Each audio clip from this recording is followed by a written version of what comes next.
talk to me as I do my hair. "What's on today, boss?" Nikki asks as she tightens my tie. "Business stuff." "I love business stuff," Heidi replies. "Say something boss-like to me." "You're fired." They both giggle. "Say something boss-like to me," Nikki says. Bend over my desk. I turn her away from me and lift her dress up over her ass. A thrum of arousal runs through me as I stare down at her tight ass up in the air. Ready and waiting. Go to fucking work. "Let's go," I snap as I rush from the bathroom.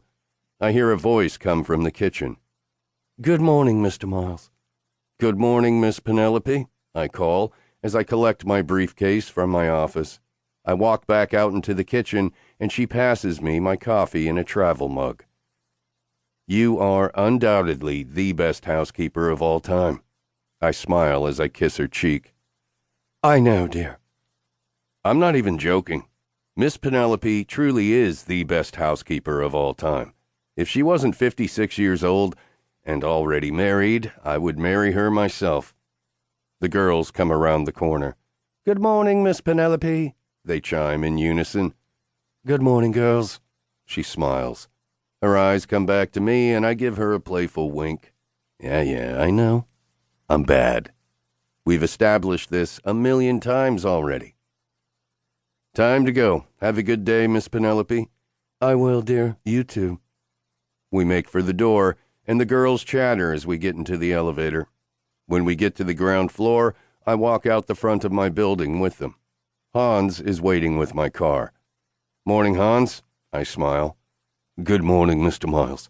He dips his head. "Can you take the girls home for me, please?" I ask him. "Yes, sir."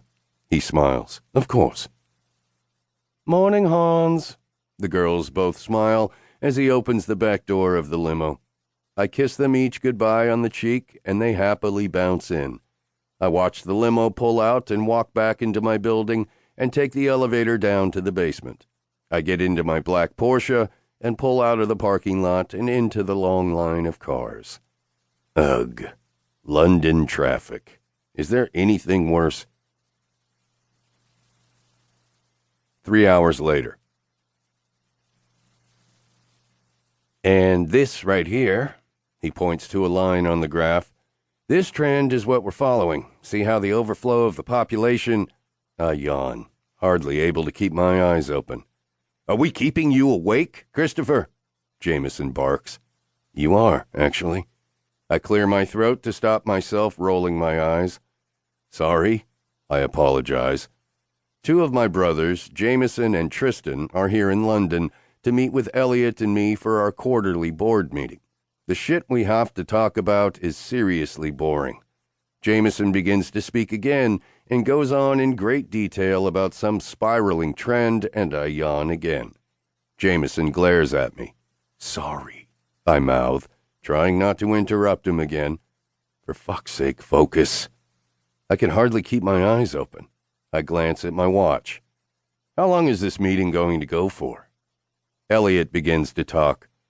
"I've been watching the outcomes on this, and I've found—" He goes on, and on, and on. I yawn again. "Will you cut it out?" Tristan snaps. "You are not the only person in the room who's fucking tired." I glance up to see the attention of all 3 men fixed on me. "I bet Christopher's way of getting tired was more fun than yours," Elliot smirks. 100%, Tristan mutters dryly. "I slept on the floor while the kids slept in my fucking bed." "Why?" Jameson frowns.